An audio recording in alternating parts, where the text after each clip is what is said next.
Once upon a time, in a time not so long ago, in a land not so far away, children played. They climbed trees, they wandered in search of adventure and mystery. They ran, they shouted, they fought, they fell, they got hurt. They had fun and they learned about the world. Children played outside as much as they could, until it got dark and even in the dark. But then things started to change. Fear and suspicion spread across that land. Parents began to believe that the world around them was no longer safe. The children knew what they wanted, but it seemed they were always being stopped from doing it. Children started to feel very unhappy. Children were no longer allowed to wander and learn about the world around them. They were kept indoors more and more.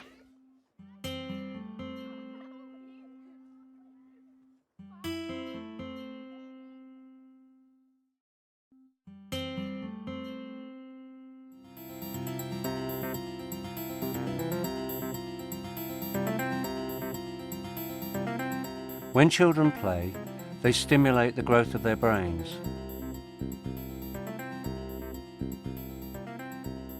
And what is more, they create more brain cells than they need, the extra brain material being taken up by more play.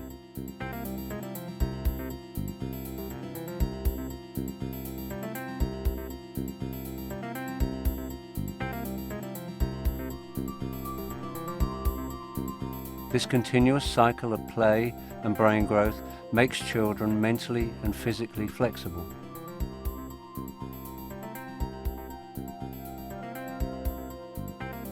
The result is that children have lots of different choices of behaviour and thinking which make it possible for them to adapt when environmental or other changes threaten their survival and development. Repetition is an important component of the play process. Children do things over and over again for important reasons.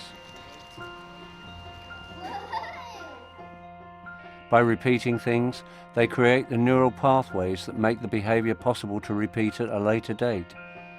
But although they repeat, they are also changing and modifying what they are doing too.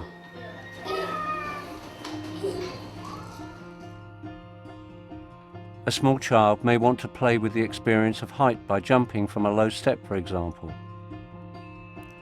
At the beginning, he will be concerned about how different the world looks from this new perspective, perhaps 6 inches off the ground, and will be very tentative about jumping off the step. But when he's jumped once, he will repeat it over and over again, not only to make sure he can do it, but also to make sure he has used every different jumping permutation.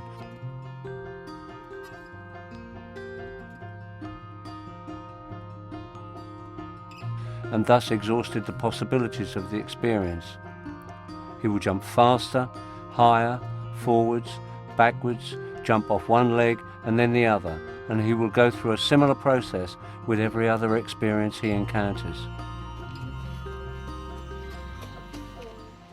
So enrichment facilitates brain growth and it helps children to develop the abstract ideas and elemental constructs that add meaning to their own existence.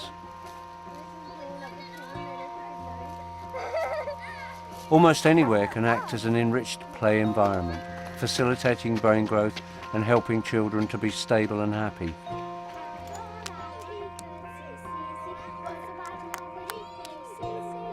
Obviously, it needs to be an interesting and varied space, but equally importantly, it has to be somewhere that children feel they have permission to really play. Play can be messy and untidy.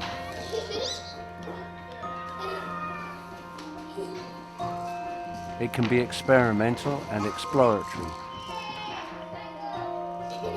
It can be destructive. And as any parent or play worker will tell you, it can be very noisy. I think I would build a tree house on top of that really, the oldest tree in Brook Park. You know, the big one that looks really ugly with all the warts. Spaces near houses, derelict land in city centres or docks, riverbanks and car parks can all become play spaces if they're made more interesting by planting, by landscaping, and by making them traffic-free, and above all, secure. For although children cannot play without space and novelty, they will not play if they feel threatened or frightened.